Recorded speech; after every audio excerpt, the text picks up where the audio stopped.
Bonjour à tous. Alors voilà, je voulais vous faire cette vidéo parce qu'une question revient fréquemment, en particulier de la part de nos frères protestants ou plutôt évangéliques même. Alors, le terme Église catholique est-il présent dans la Bible?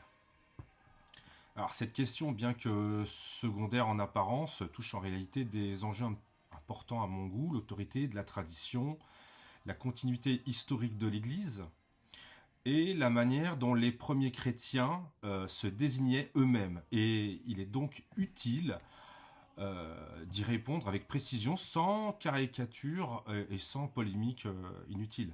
Donc avant de répondre directement, je vais citer un texte d'un des pères de l'Église, donc les plus anciens, un des textes, donc Saint Ignace d'Antioche. Mais pour bien comprendre la portée de cette citation, il est nécessaire de présenter brièvement qui était Ignace, donc à quelle époque il a vécu et pourquoi son témoignage est historiquement fondamental. Donc, Ignace d'Antioche, c'est un disciple direct des apôtres. Il est évêque au début du IIe siècle et martyr de la foi. D'ailleurs, on peut avoir les écrits de ce martyr. Juste avant, il y avait beaucoup de témoins, donc on peut retracer beaucoup de faits sur cet évêque. Donc il a connu personnellement ceux qui avaient eux-mêmes connu le Christ. Donc là, on parle d'un disciple direct de Jean l'apôtre. Et donc, il est nécessaire de présenter brièvement qui était Ignace, hein, d'accord? Donc, à cette époque, il a vécu et pourquoi son témoignage est historiquement, théologiquement fondamental. Ignace d'Antioche est un disciple direct des apôtres, donc évêque. Ses écrits ne sont pas donc spéculations tardives, mais c'est des témoignages extrêmement proches de l'époque apostolique. Donc, avec cette mise en contexte, je vous proposerai donc une démonstration progressive, mais je vais vous lire les textes avant, hein, d'accord? Donc, dans le sens du mot catholique, qui en fin de compte en grec veut dire, le terme grec c'est katholikos, qui veut dire universel. Donc, voilà, donc c'est un peu le but d'ailleurs de l'Église en soi, c'est qu'elle soit universelle. Ensuite, son usage historique, évidemment, et puis sur une manière dont l'Église primitive se comprenait déjà elle-même. Enfin, il y a une petite différence entre l'existence d'une réalité biblique et la présence explicite d'un mot dans les Écritures. C'est-à-dire que c'est pas forcément parce qu'un terme n'est pas dans la Bible qu'il n'existe pas. Par exemple, le mot Bible n'existe pas dans la Bible. Il n'est pas écrit. Le terme de la Trinité n'existe pas dans la Bible, mais il est pourtant défini plus tard. Pourquoi? Parce qu'il y a des gens qui ont remis en cause, encore une fois, le principe de la Trinité. Mais c'est pas le sujet. C'est pour ça que je voulais expliquer d'abord d'où ça vient. Donc, une chose essentielle à comprendre, alors le fait qu'un mot, voilà, ce que je disais, hein, le fait qu'un mot ne soit pas dedans, ça ne signifie pas que ça n'existe pas. Donc l'objectif, c'est pas de gagner un débat, c'est de montrer que l'Église catholique, elle ne s'est pas inventée par les Romains, qu'elle n'est pas une déviation tardive, qu'elle s'enracine directement dans la foi, la structure et la compréhension que les premiers chrétiens avaient eux-mêmes dans l'Église fondée par le Christ. Donc Matthieu 16, 18, hein, que cette pierre, je bâtirai mon Église. Donc à partir de là, on a le fondement même de l'Église de la bouche du Christ. Voilà, ça c'est fondamental chez nous, les catholiques. C'est Christ qui a créé notre Église. Personne d'autre. Plus tardivement, on a eu les protestants, mais ils ne sont pas, je dirais, légitimes dans l'appellation Église universelle. Alors, voilà, là je voudrais regarder un petit peu qui était Ignace d'Antioche. Donc on a dit tout à l'heure que c'était un évêque. Alors, il est né en 35, l'an 35, hein, pas en 1035, non, l'an 35, dans la province de Syrie. Il est mort à Rome en martyr, probablement en l'an entre 107 et 113. C'est le troisième évêque d'Antioche. Donc l'église d'Antioche est une église très importante. Après Saint-Pierre et Ilévode, alors, à qui il succéda vers 68. Hein. Donc il est disciple direct de l'apôtre Pierre et de Jean, des deux.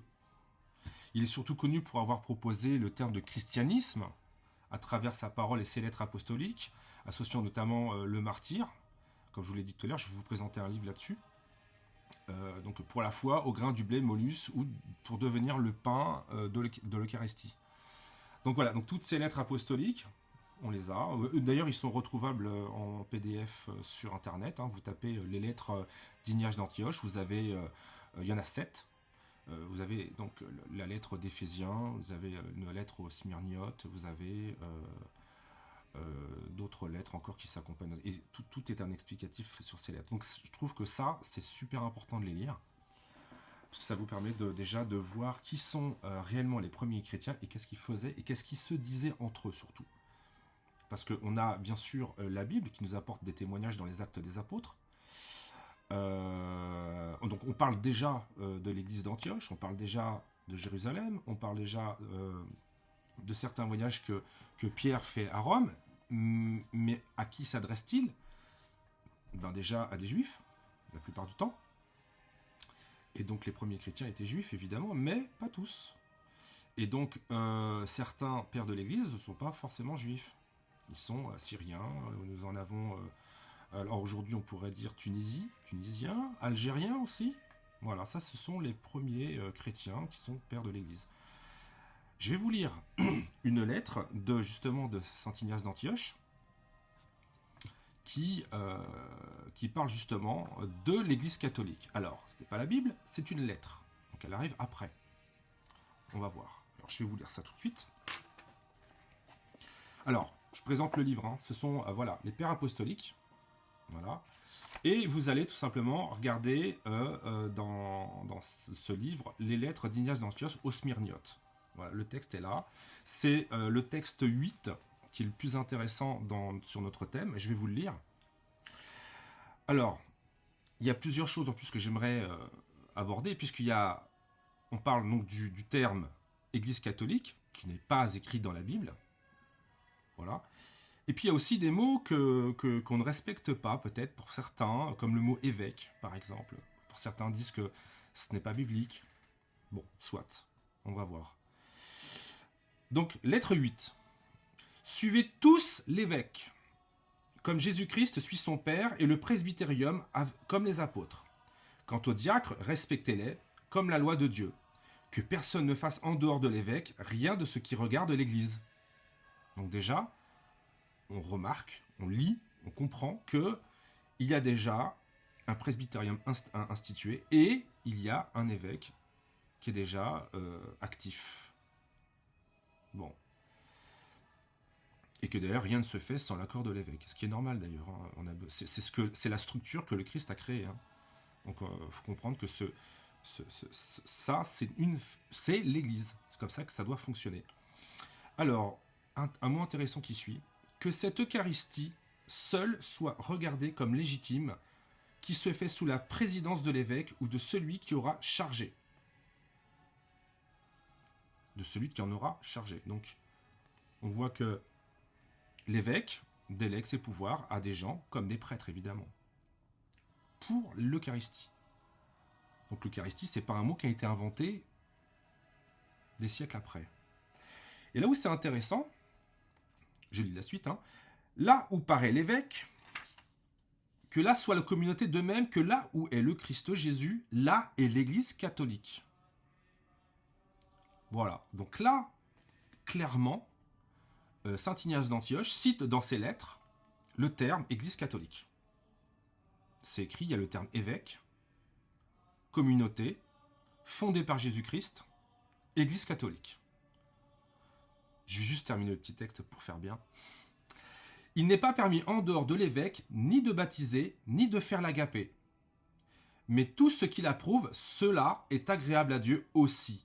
Ainsi, tout ce qui se fait sera sûr et légitime. Et c'est là où il y a un petit peu le débat, parce qu'on parle beaucoup de légitimité. Quand vous voulez détruire une légitimité de quelqu'un, il suffit de détruire son identité. C'est ce que certains évangéliques font quand ils prétendent que l'Église catholique n'existe pas et n'a jamais existé, et que l'Église primitive, ben, c'est ce qu'eux y vivent. Mais c'est faux. L'Église primitive, elle est là. Alors, petit aparté quand même, ça ne répond pas encore tout à fait à la vraie question de savoir si il y a dans la Bible, le terme Église catholique. Eh bien, figurez-vous qu'on peut le trouver. On peut le trouver, mais il faut aller le chercher, bien sûr. Mais il y est. Alors, je vais vous faire une petite démonstration. Il y a un petit peu de grec, mais je n'invente rien. Il suffit d'aller le vérifier par vous-même. Alors, moi, je vous invite à regarder dans... j'ai ma petite feuille. Dans les Actes des Apôtres, donc dans Acte 9, verset 9, donc de 30 à 36. Je vais d'abord vous lire comment dire, le texte en français courant. Et je vais ensuite refaire le texte, mais en grec. Voilà. Donc, je vous le lis. Les frères, l'ayant appris, le conduisirent à Césarée, et de là, ils firent partir sur Tarse. L'Église, sur toute l'étendue de la Judée, de la Galilée et de la Samarie, vivait donc dans la paix, elle s'édifiait et marchait dans la crainte du Seigneur, et grâce à l'appui du Saint-Esprit, elle s'accroissait. Donc ça, c'est intéressant. Pourquoi ? Parce que la traduction de ce passage-là incite à dire que l'Église catholique, elle est donc universelle. On est bien d'accord. Donc, quand on parle, par exemple, d'universalité, on parle d'un ensemble d'églises qui, donc, on peut le voir dans le verset 31, en français. En français, je dis bien. Donc, je répète, l'Église sur toute l'étendue de la Judée, donc c'est une partie, la Judée, la Galilée, donc un autre ensemble, une autre, voilà, la Samarie, une autre région, vivant donc dans la paix, elle s'édifiait et marchait dans la crainte du Seigneur. Donc cet ensemble-là fait qu'on parle d'église avec un grand E, donc l'église universelle. Et voilà maintenant ce que dit le texte catholique. Enfin, le texte en grec, pardon. Excusez-moi. Je vais vous le montrer. Déjà, voilà, comment dire. Hop. Est-ce qu'on peut voir comme ça? Donc, vous avez des termes ici, voilà. Alors, je vais vous expliquer tout simplement le terme. Ayant connu, les frères firent descendre lui à Césarée, donc c'est lui qui descend à Césarée. Ils envoyèrent lui à Tarse, et alors, l'église tout entière, donc là le terme église tout entière en grec se dit ecclesia kato eoeles, ou eoelis comme vous voulez, qui représente donc la Judée, la Galilée, la Samarie. Donc le terme ici qui est ecclesia, qui veut dire église, ensuite écrit kato eoeles, donc qui veut dire tout simplement tout entière, donc avec un grand E, église avec un grand E, tout entière, c'est un terme qui n'est pas encore, si vous voulez, complet. Vous voyez, c'est un terme qui, une fois contracté, veut dire catholès. Et ce terme-là, traduit en français, donne catholique.